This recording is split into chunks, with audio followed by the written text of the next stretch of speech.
बागा बैल दाबून जरा वेळ बराच जातोय खाली.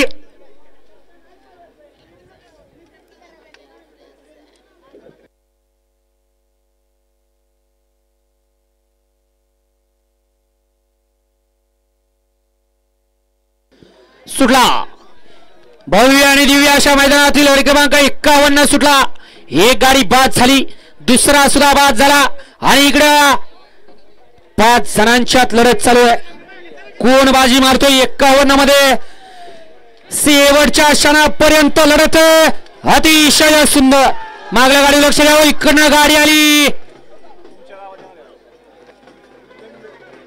घ्या पंच निकाल घ्या 51चा.